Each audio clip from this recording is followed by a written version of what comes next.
मित्रों, पिछले खंड में हमने ईशान से लेकर आग्नेय के बीच में 9 खंडों के बारे में, घर के प्रवेश द्वार की स्थिति के बारे में विस्तृत चर्चा की थी।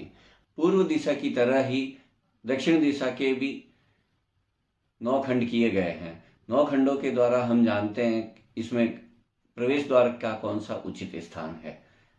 दोस्तों, स्वागत है आपका हमारे चैनल वास्तु समाधान में। आगे बढ़ने से पहले मेरा आपसे विनम्र निवेदन है, यह चैनल आपका है, इसको सब्सक्राइब करें, लाइक और शेयर करें। मित्रों, अंक 9 आग्नेय कोण ही है, जो पूर्व दिशा में भी था वही कॉर्नर होने के कारण दक्षिण दिशा में भी रहेगा। इसके अगला खंड आएगा पुष्य अर्थात पुष्य। यह खंड रिश्तेदारों से अनबन पैदा करवाता है, अतः इस खंड में भवन के प्रवेश द्वार को लेना अनुचित माना गया है। पूष के बाद अगला खंड विथत आता है। विथत आपको अपार समृद्धि एवं सफलता प्रदान करने वाला होता है, अतः इस खंड में घर का प्रवेश द्वार लेना अत्यंत उचित माना गया है।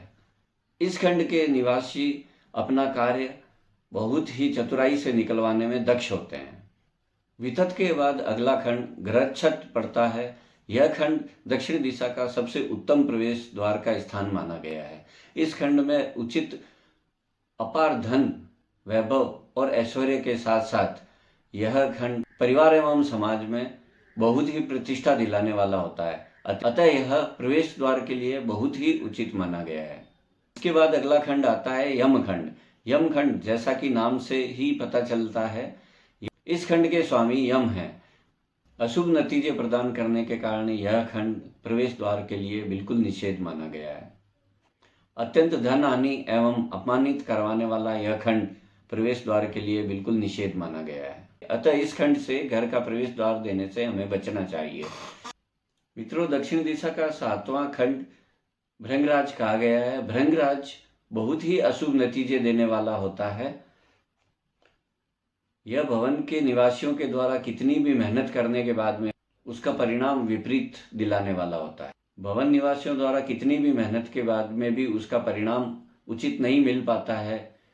विपरीत परिणाम देने के कारण यहाँ पर प्रवेश द्वार देना अनुचित माना गया है, अतः यहाँ पर घर का प्रवेश द्वार देने से हमें बचना चाहिए। मित्रों, दक्षिण दिशा का 8वां खंड मृग है।